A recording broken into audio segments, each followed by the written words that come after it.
Hey guys, welcome to a photo reconstruction of the last day shoot I had, which is Lady Helen. I will be going over how I shot it, over the lighting and the placements and the modifiers I used for it. So without further ado, let me just get right into Photoshop and show you exactly how it is. So first off, we are going to be starting with this particular image. So we have this image here. I really love this image. I don't know which one I like the most between this and this. I don't really know, and this. I don't really know which one I love the most, but I love both of them equally. I'll say equal maybe, but yeah. Let me just break down how this is. So for this, I used 4 lights for this. I used 4 lights to shoot this. Same lighting that I used for the 3 images is the same lighting setup, but just use one. I'll come back to this. So first off, for the first light that I'm using, which is my main light, that is a 90 centimeter deep parabolic. With a grid on it. It has a grid on it, so I'm using is a it's a really nice modifier, and that's acting as my main light. So that's my key light that I'm using to light a face. And then for my second light is this light that is hitting her from the top. You see that was giving this orange glow right there.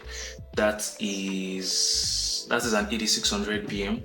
The main light is also an 8600 that is hitting her. So that one was propped high above her head, and that's acting as air light, and it's giving this really nice color for her. This yellow, or is it green? Like lemon. It's close to that. I don't really know colors. Imagine. So that's acting as my air light for her. And then we have a light that you probably would not know, but that's one that is light in the background. So it's coming from this angle and it's hitting the background right at this point.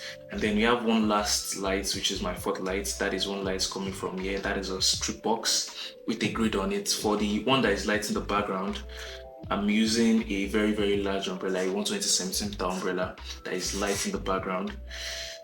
But I didn't want it to spill too much, so I just pointed it more towards the subject. So it's acting as some sort of very soft rim light on the model and also hitting the background at the same time.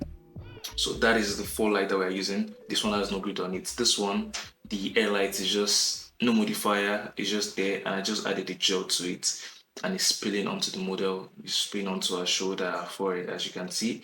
That is what it's lighting now. Same thing as in this image also. Now you see this particular thing that we have here, that has a flare from the lens.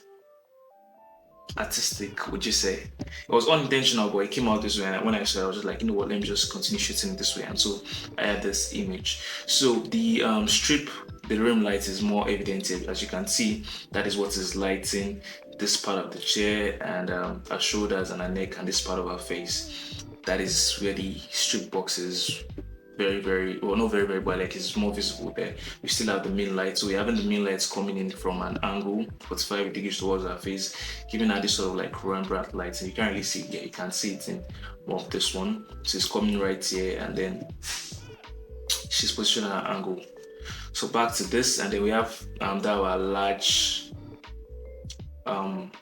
120 centimeter hitting the background. That's what's lighting this background up. So that is basically the deconstruction. What's causing this flare is that air light, so it's just spilling onto our hair and also causing the flare on the camera lens. And that is basically how I shot everything.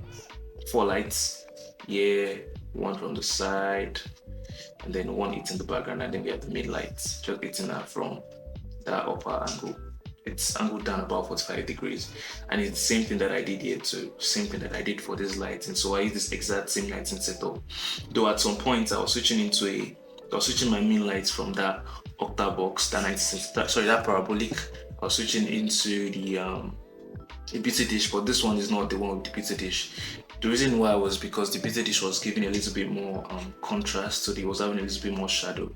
I was using a grid on that beauty dish, but for this is just with the deep parabolic that is giving this look, this image. So yeah, that's everything about this. I think if you happen to have any questions, this is my first one. If you happen to have any questions, again, you can ask me, and I might post this on YouTube. I don't know for sure, but I might. So yeah, that's the lighting breakdown, the photo deconstruction of how I shot this image. Maybe in another one, I would show you how I color graded it in Lightroom if you guys are interested in seeing that one. for those people that use Lightroom, but you probably could do it also in sorry, in Capture One or Lightroom. I will edit this in Capture One or Lightroom, so you could also do this in Lightroom if you're also using Lightroom. But Capture One is better. I'll just say it, Capture One is better. So yeah, that's everything about this. Catch you guys in the next one if I make the next one. So peace.